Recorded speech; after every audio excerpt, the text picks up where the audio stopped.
Subscribe करें और bell दबाएं ताकि कोई खबर रह न जाए।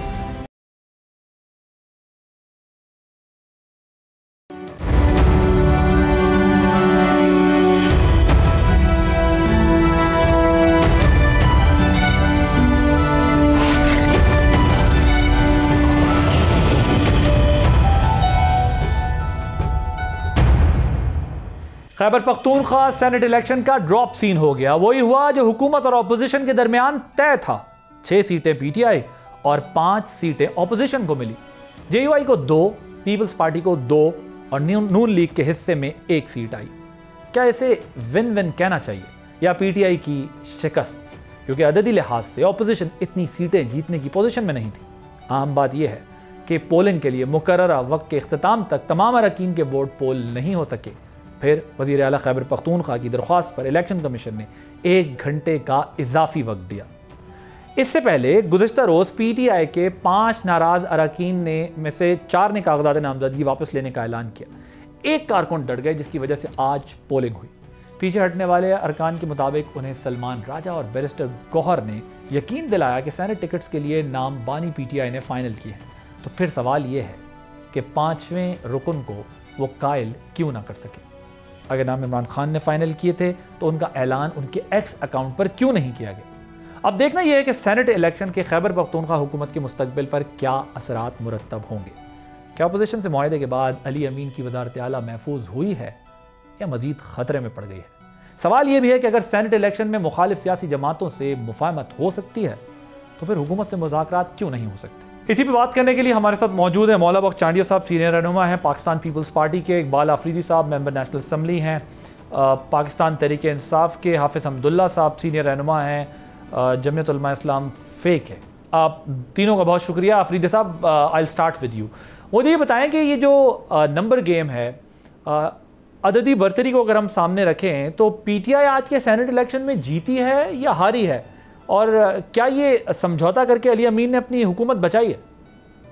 देखो, आज तो ना अदम एतमाद की कोई तहरीक पेश हुई है कि हम हुकूमत बचाने के लिए कोई लॉबिंग कर रहे हैं, और ना ही जो है ना यहाँ पे जो इलेक्शन है वो हम बिल्कुल नहीं हारे। मैं सिर्फ और सिर्फ इतना बता दूं कि जो असल इशू है वो ये है कि जो मुल्क में पस्तायत और जुल्म है, आप महसूस नशस्तों पे अगर आप बात करें तो देखिए तहरीक इंसाफ के पास अक्सरियत ही महसूस नशस्तें आने वाली थी, जिसको ड्रामों किस्सों कहानियों से उन्होंने बांटी है दूसरी पार्टियों में। अगर आप इलेक्शन कमीशन सेक्शन आप ला दे के तो उसके पास कोई इख्तियार नहीं है कि वो माल गनीमत समझकर वो नशस्तें जो तहरीक इंसाफ को नहीं देना चाहती वो दूसरी पार्टियों में तकसीम करे। लिहाजा आज तो इस मुल्क में क्या है, कानून है, यहाँ पे पार्लियामेंट का कोई किरदार है, या अगर आप अदलिया के तरफ जाएं तो अदलिया वो 6 जज जो सरापा एहतिजाज है, तो इस मुल्क में तो कुछ भी नहीं बचा। और जो फार्मूला गवर्नर ने दिया, गवर्नर तो ऐसा ही लगा रहता है, कभी कुछ कहता है कभी कुछ कहता है। उनका किरदार यहाँ सूबे में क्या है, उनके पास है क्या? अभी ड्रामे कर रहे हैं फाटा में, जो वहाँ पे जरगे और वहाँ पे जो इंतजाम को रिवर्स करने के लिए, वो मादनियात अमेरिका के हवाले करने के लिए जो ड्रामे कर रहे हैं, उनके पास तो एक एहलकार है जो अमेरिका के भी बन जाते हैं कभी इस वफाकी हुकूमत की। ओके चांडिया साहब, एक जनरल सीट के लिए कम से कम 21 वोट्स की जरूरत है, जबकि जो रिजर्व सीट है उसके लिए 49 की रिक्वायरमेंट है। पीपल्स पार्टी के तो सिर्फ 11 वोट हैं, 2 सीटें कैसे निकाल ली? देखिए, जिस किस्म का सियासी माहौल है उस पर आप कोई हतमी तबसरा नहीं कर सकते। अब ये हुकूमत की पॉलिसी का भी मामला है, उनकी नाकामियाँ भी हैं, और अपोजिशन का जो इत्तेहाद है, अपोजिशन जिस अंदाज से फैसले कर सकी है, मेरे ख्याल में उनके फैसले बेहतर है। हुकूमत अब भी तजब्जब का शिकार है, पहले दिन से फैसला नहीं कर पाई है कि सियासी लोगों से बात करे या ना करे। इसी मामले ने उसको उलझा के रख दिया है। उनके अपने कई वोट हैं जो तब्दील हो गए, जो नाराज़ है, इसलिए ये नतीजा हुआ है। तो इसमें जो है वो पीटीआई के नाराज़ अरकान का कसूर है, पीपल्स पार्टी का कोई आर्ट नहीं है? मेरे ख्याल में जिस किस्म की नज़रदारी है हुकूमत की और पीटीआई की पीपल्स पार्टी पर या अपने नून लीग पर, कोई आर्ट दिखा नहीं सकता। उनकी अपनी कोताहियाँ ही सबसे बड़ा आर्ट है। और पूरे दौर हुकूमत में आप गौर से देखें तो उन्होंने अपनी बहुत सारी गलतियाँ की हैं। उन्होंने आवाम से तो कोई वादा पूरा नहीं किया, लेकिन ख़ुद ने भी जो जिस रास्ते का ऐलान किया वो रास्ता भी वो चल नहीं सके, ले नहीं सके, उससे भी बैठ गए। तो चांडिया साहब, आप ये कह रहे हैं कि अगर अरकान नाराज़ हों तो वो दूसरी जमात को वोट डाल सकते हैं, क्योंकि ज़ाहिरी वोट नहीं है, हाथ उठाने का मामला नहीं है, ये मख्फी वोट है, उसमें पता ही नहीं चलेगा हुआ क्या है। असल मेरी तरफ से मेरा जहन जो बोलता है, ये हुकूमती जो पार्टी है उसकी कोताही है। उसने कोई सियासी रास्ता अख्तियार किया ही नहीं। सियासी रास्ता अख्तियार करते तो ये गलतियां नहीं करते। पहले दिन से ही आप उनका रवैया तो देखें। सियासी पार्टियां उनको ऑफर करती रही बातचीत और इत्तेहाद की, और वो कहते रही हम आपसे बात नहीं करेंगे। अब जिनसे बात करनी है उनसे बात करें, वोट भी वो लेकर दें आपको। आफरीदी साहब, वो कह रहे हैं आपके लोग जो है वो आपसे नाराज़ हैं, इसलिए उन्होंने पीपल्स पार्टी को भी जो है वो 11 सीटों के बावजूद 2 सीटें दिलवा दी हैं। और वो कहते हैं आपको अपना खुद से देखना चाहिए, आपके लोग नाराज़ हैं, ना आप सियासी लोग हैं, ना सियासी बात करते, जिनसे आप बात करना चाहते हैं उनसे करें, लेकिन आपको नुकसान इसलिए हुआ, इसलिए लोगों ने खुफिया वोटिंग में जो है वो 2 जमातों को दीगर जमातों को सपोर्ट की है। और अपेरेंटली आपकी अपनी पार्टी के लोग आप लोगों पर इल्ज़ाम लगा रहे हैं कि आप लोगों ने सूबे में मुकमुका किया, आपका सोशल मीडिया भी यही तनकीद कर रहा है, पार्टी के अंदर से भी आवाज़ें उठ रही हैं, और कहते हैं लोअर मिडिल क्लास को और मिडिल क्लास को इग्नोर करके आप लोगों ने जो है वो पैसे को तरजीह दी है। ये इन्होंने कहा है कि ये सियासी फैसले नहीं करते और सियासत को ये पार्टी के लेवल से चले नहीं देखे। इनको टोटली अपोजिशन को मेरे ख्याल में कोई 25 सीट मिले हैं कौमी असम्बली में, और वहाँ पे इनकी हुकूमत बनी है। तो आप इनको भी देखें कि इसमें क्या मैसेज है और क्या पैगाम है इस मुल्क और इस मुल्क की सियासी हलकों को। दूसरी बात यह है कि हमारी पार्टी है, उसका चेयरमैन इमरान खान है, बानी चेयरमैन है, और उनके फैसले को हम हर सूरत में तस्लीम करेंगे। ये जो सेनेट के हवाले से खान ने फैसला किया है, ये सब कैंडिडेट ने तस्लीम किया है, और जो जिन्होंने आज़ाद हसीयत में कागजात जमा किए उन्होंने भी विड्रा कर लिए हैं।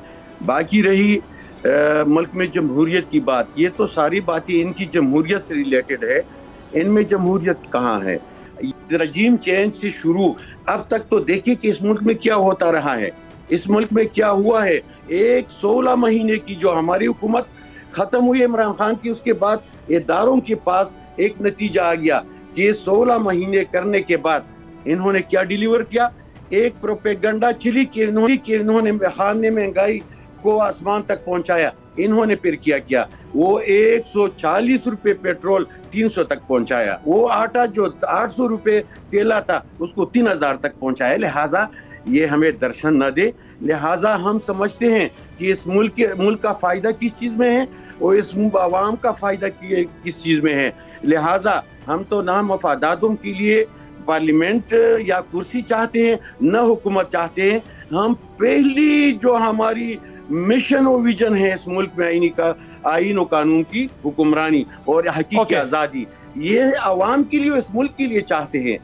तो लिहाजा इसमें इनका किरदार देखिए। साहब एक बात बताएं, ये खान साहब ने जो 6-5 का फॉर्मूला हमें एक तरफ सुनाई दिया, अब वो उसका नतीजा भी वही निकल आया। अपोजिशन तो पहले ही कह रही थी, मैं फिर वो बात रिपीट नहीं करूँगा, आपने उसका जवाब दे दिया। गवर्नर कह रहे थे कि जी होगा ही 6-5, वरना ये भी जाएंगी जो इनके हाथ में है, और अच्छे बच्चे हैं, अली अमीन कर लेंगे चीज़ें मैनेज। वो अब चले टॉपिक एक तरफ रखते हैं, बट ये खान साहब ने जो है, नहीं एक सेकंड आफरीदी साहब, एक सेकंड, मैं कह रहा हूँ वो तो चले हमने पहले डिस्कस भी कर लिया। मुझे ये बताइए, ये खान साहब ने अपने ट्विटर अकाउंट से नहीं बताया कि ये मेरे उम्मीदवार हैं, क्या उसकी वजह ये है कि सोशल मीडिया पर टिका के तनकीद हो रही थी और ये तासुर ना जाए कि कोई अंडरस्टैंडिंग से हुआ ये काम?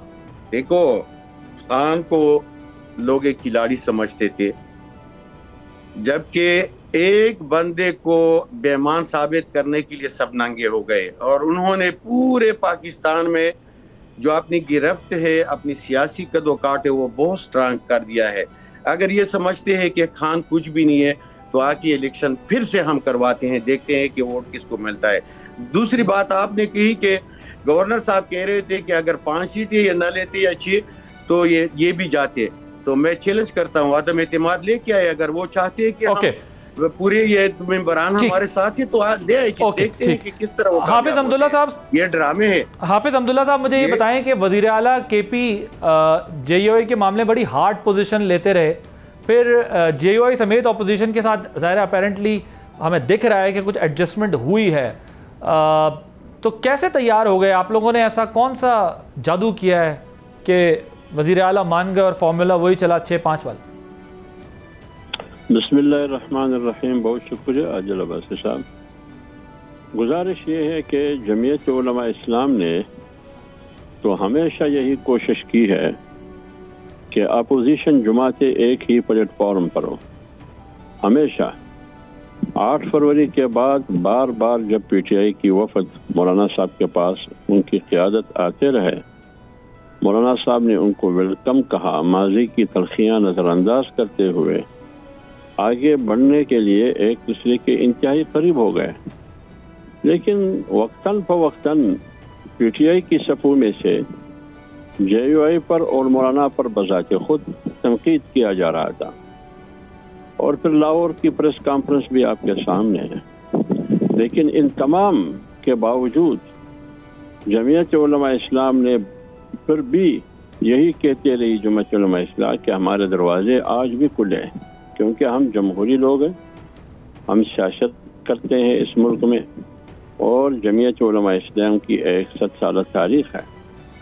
अब अगर तब्दीली आई है तो वो तब्दीली तो पीटीआई में आई है ना, क्योंकि तब्दीली की बात तो वो करती है। जब एक तरफ तनकीद, बेशक आप तनकीद करें, हमने जवाब भी दिया, और अभी ये सवाल अब्बासी साहब जो आप मुझसे कर रहे हैं, यही सवाल पीटीआई से बन रहा है कि आप उनसे करें कि क्या मौलवी ने, जमीयत ने, उलमा ने क्या दम दरूद किया आप पर?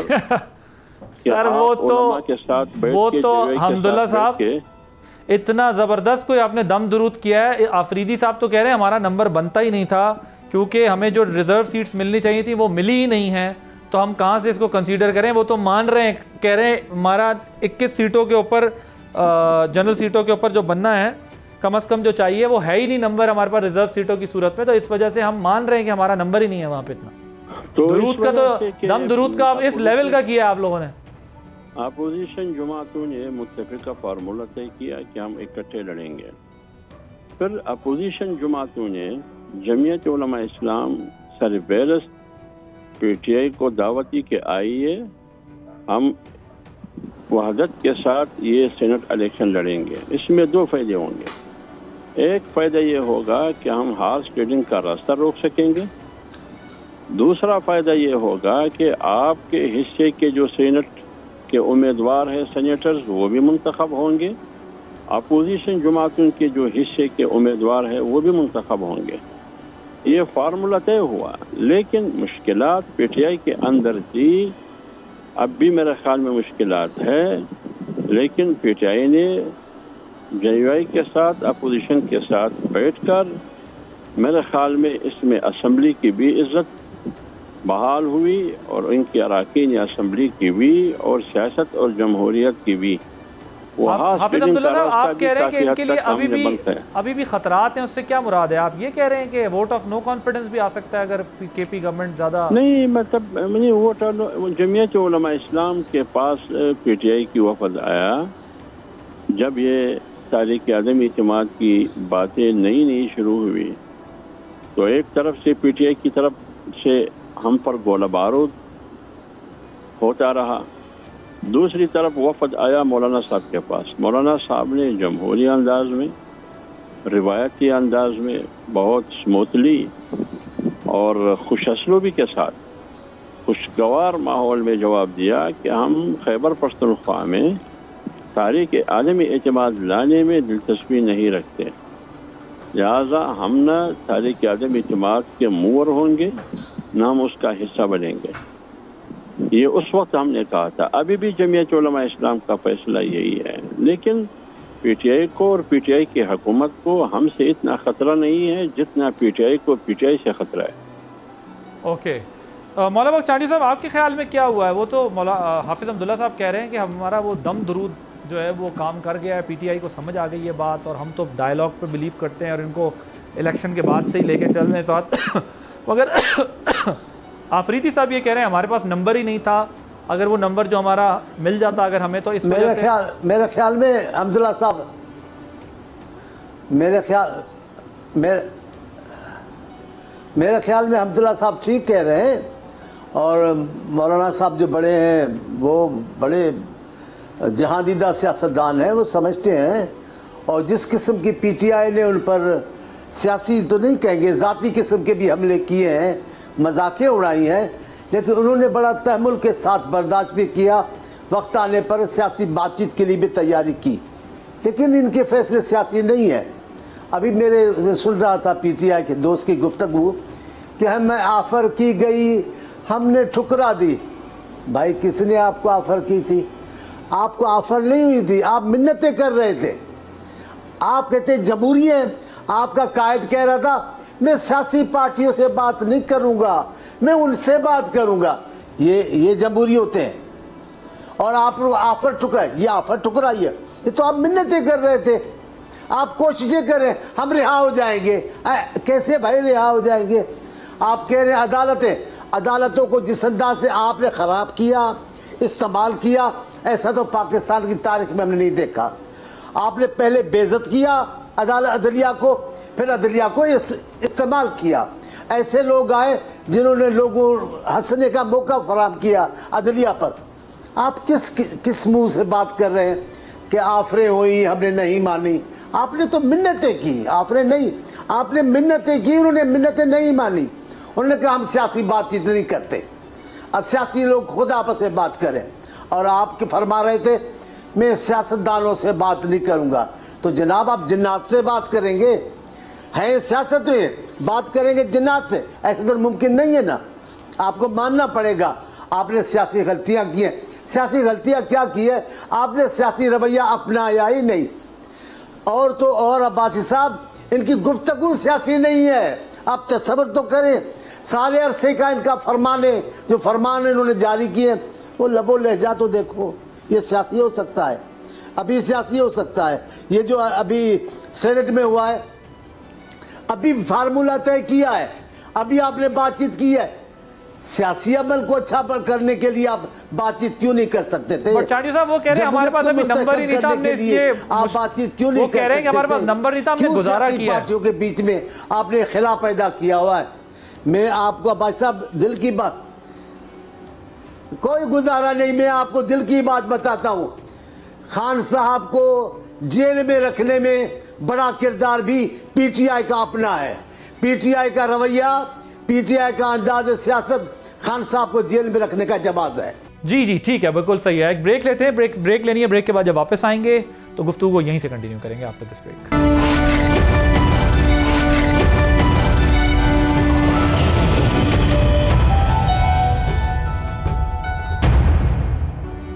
Welcome back. आफरीदी साहब वो कहते हैं कि आप मिन्नत तरला कर रहे थे, आपकी मिन्नत तरला डिक्लाइन हो गया है। दूसरी तरफ से जिधर आप बात करना चाहते थे एस्टेब्लिशमेंट की बात कर रहे हैं। दूसरी बात यह है कि वो ये कह रहे हैं कि आपका सियासी रवैया नहीं है। मान लेना कि अभी इस इलेक्शन में भी आपने अंडरस्टैंडिंग की है, तो आप सियासी और मुल्की मफाद की खातिर अपोजिशन से बात करके आगे बढ़ें। अगर आप सीट के लिए कर सकते हैं तो आपको मुल्क के लिए भी करनी चाहिए। आफरीदी साहब, पहली बात तो ये है कि पीपल पार्टी के आप किरदार देखे, आप असेंबली में देखे कि बजट के दौरान और इससे पहले कितनी तनकीद की उन्होंने हुकूमत पे, और बजट पे हर एक बंदा उठ के उन्होंने हुकूमत पे तनकीद की। लेकिन कई बार हमने कहा कि अवाम को धोखा न दें।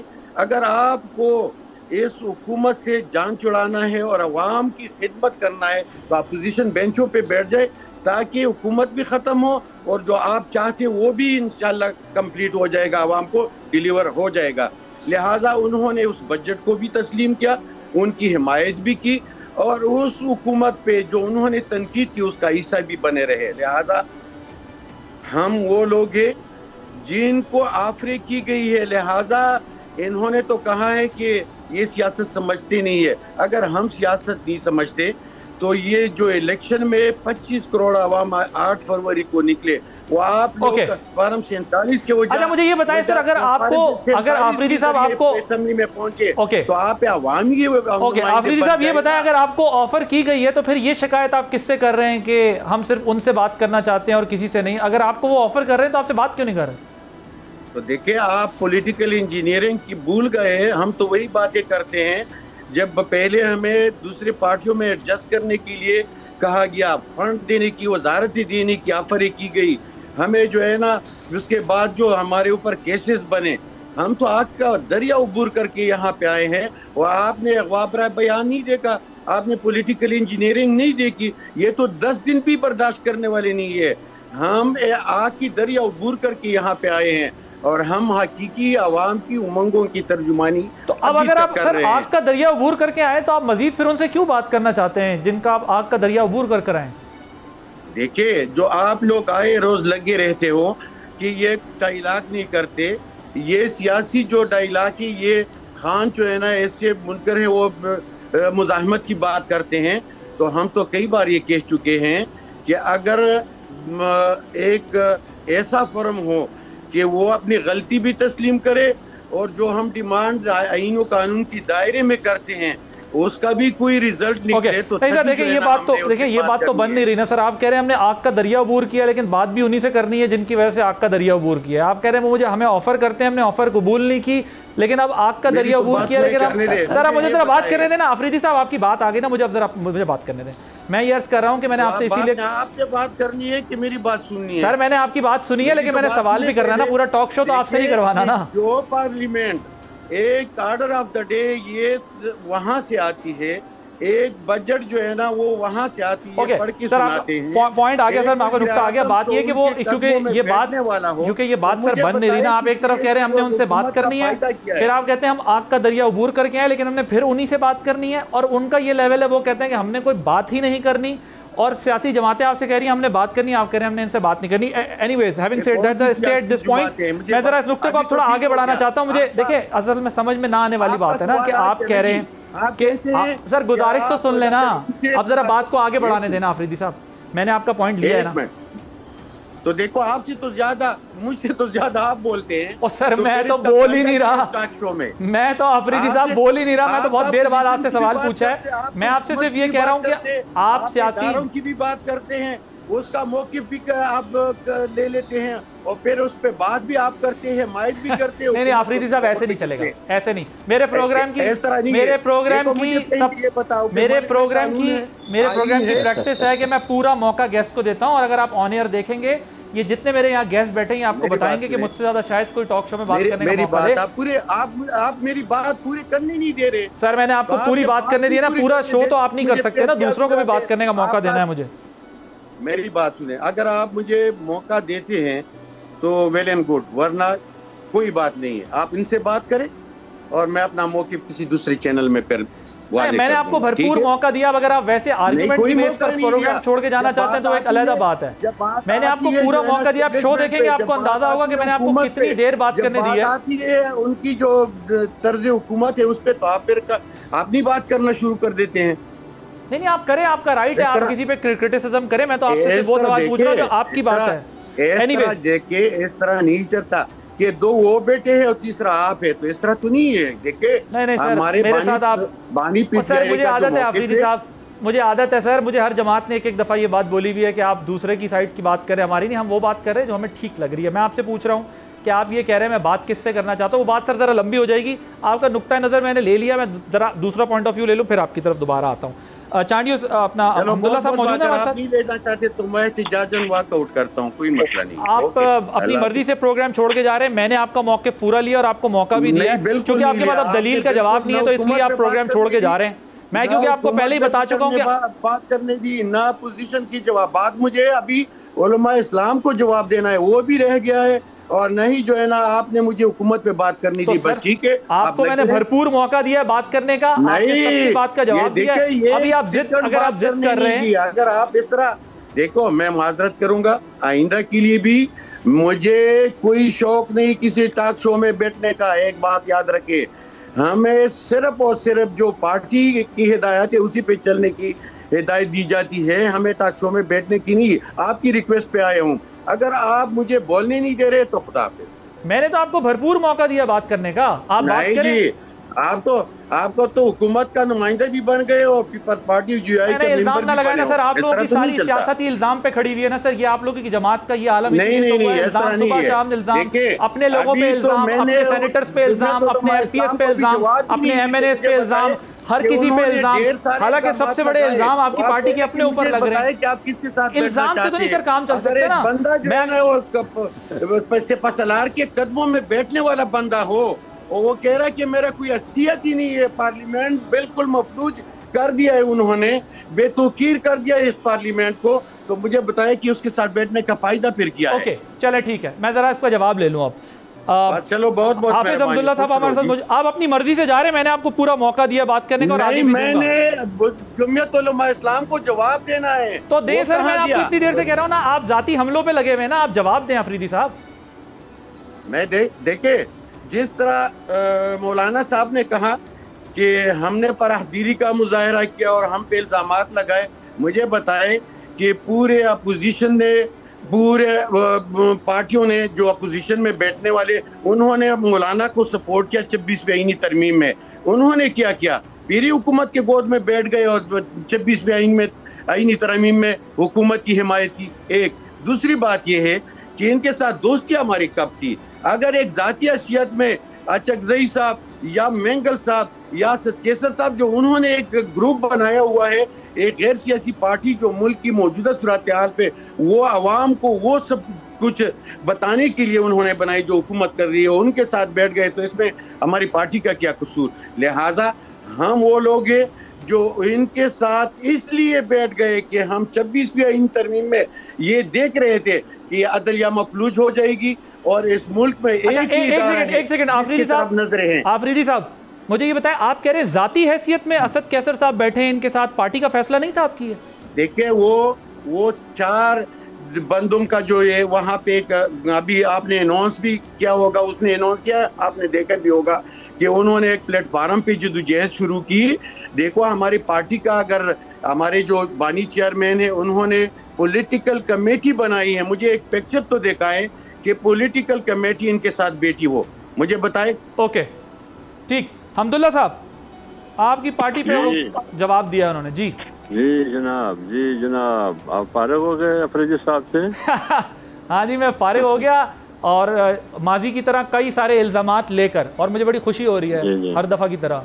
जी देखिए आदिल अब्बासी साहब, 2 बातें जो मैंने सुनी है आखिर में, 2 बातें, एक 26वीं आईनी तरमीम के बारे में, दूसरी बात ये कि उन्होंने कहा कि असद कैसर या जो भी मौलाना साहब के पास जाते रहे वो ज़ाती हैसियत में जाते रहे। जहाँ तक मैं समझा हूँ ये 2 बातें, और हमारी कोई दोस्ती नहीं थी। देखिए बात ये है कि 8 फरवरी के बाद आप रिकॉर्ड उठा के, हम कोई लान तान नहीं करते हैं, नाम तनकीद करते हैं, हम इसको मस्बत जाविये और मस्बत तरीका से देखते हैं कि पीटीआई की वफद मौलाना साहब के पास आता रहा, मुशावरत वो करते रहे। 26वीं आईनी तरमीम में 2-3 मीटिंग्स में तो मैं खुद गवाह हूँ इस बात की, जिसमें अमर डोगर, असद कैसर, मुख्तलिफ औकात में सलमान अकरम राजा मौलाना साहब को बाकायदा कहते रहे कि वेल डन मौलाना साहब, हम तो यही चाहते हैं,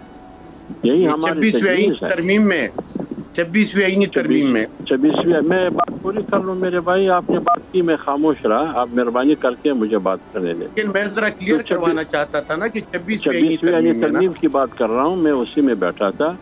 लास्ट में जब 26वीं आईनी तरमीम के लिए मौलाना साहब वोट करने के लिए जा रहा था, तो लास्ट आखिर प्रेस कॉन्फ्रेंस में असद कैसर भी मौलाना के दाएं हाथ खड़े और बाएं बैरिस्टर गवर खड़े। फिर मौलाना साहब जब वोट किया, वोट के बाद जब असद कैसर वाले आए उन्होंने वोट नहीं किया और बैरिस्टर गौहर वाले आए, उमर अयूब, आप असम्बली की फोरम पर उनकी तकारीर की रिकॉर्ड उठा के सुनिए, सुनाए कौम को। वो दोनों तीनों जितनी भी तकरीर जिसने भी की है पीटीआई की तरफ से, वो मौलाना साहब को ये कहते हैं कि मौलाना साहब आपने 26वीं यानी तरमीम में जो मुजाहिदाना किरदार अदा किया, आपको हम सलाम पेश करते हैं। ये बात हो गई। इसका मतलब ये हुआ कि मौलाना साहब ने 26वीं यानी तरमीम में मुस्बत किरदार अदा किया। एक बात।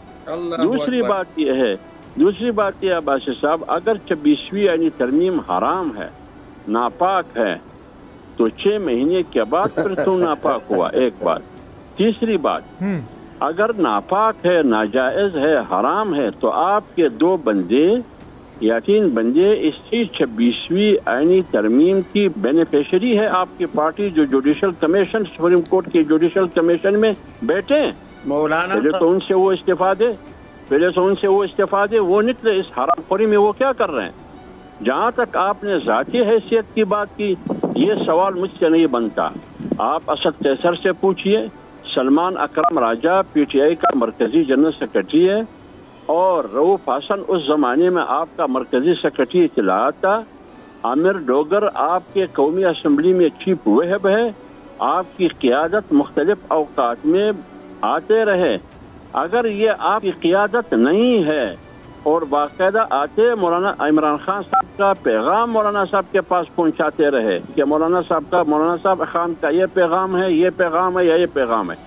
अब मुझे समझ नहीं आ रहा कि वो गलत या आप गलत, ये मैंने साबित नहीं करना है। ये आप असद कैसर को गिरबान से पकड़े, सलमान अकरम राजा से गिरबान से पकड़े, और रऊफ हसन और आमिर डोगर को गिरबान से पकड़े। उनको कहे कि आपने पार्टी को क्यों एतमाद में नहीं लिया, आप जाते रहे। ये तो मुझ पर नहीं है इतराज, ये तो उनसे सवाल होना पड़ता है। आप अफरीदी साहब।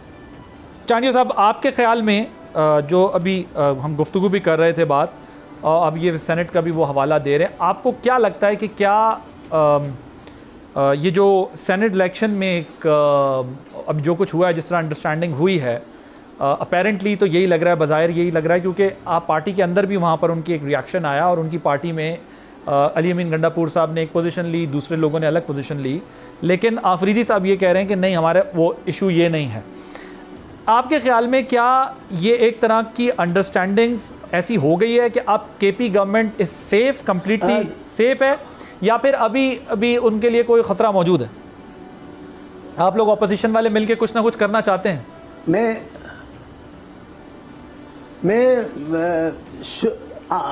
आप पीटीआई की सियासत को शुरू से दिन से देखें तो आपको ये तजादात नजर आएंगे। अभी बातें तो बहुत है, टाइम बहुत कम है। अभी मेरे दोस्त आफरीदी साहब कह रहे थे हम वो हैं, हम जमहूरी हैं, हम वो हैं। जनाब, आप वो हैं जो एक किसी रास्ते का, किसी शाहराह का इफ्तिताह करना होता था तो भी बाजवा साहब को लेके जाते थे।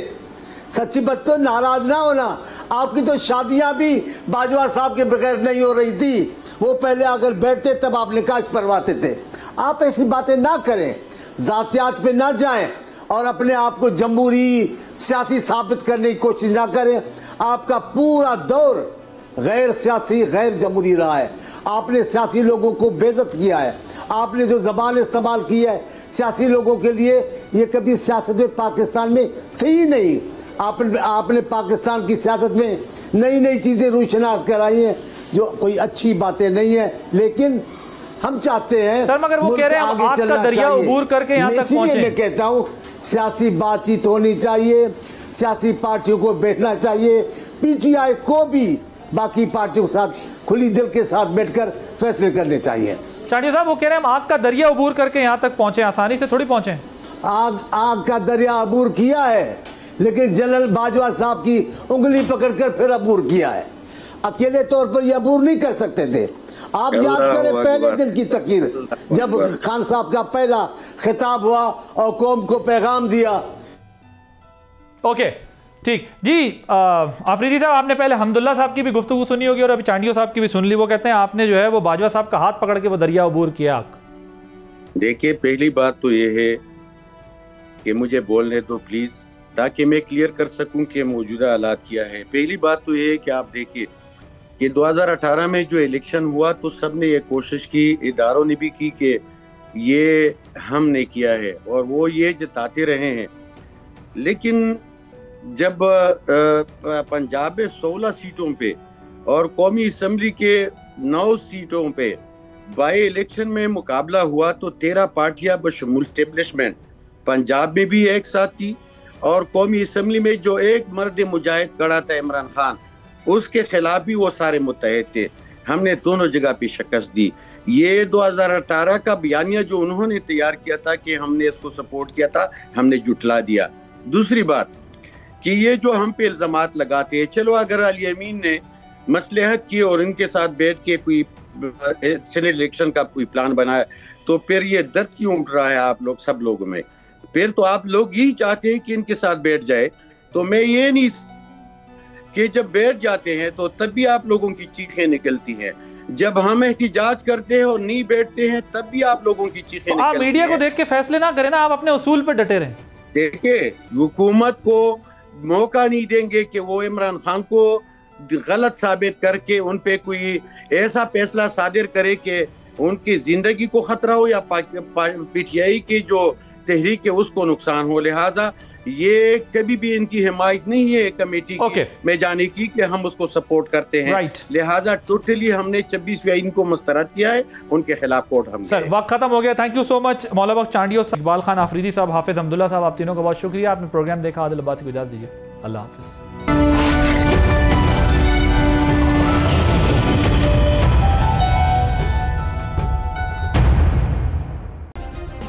सब्सक्राइब करें और बेल दबाएं ताकि कोई खबर रह न जाए।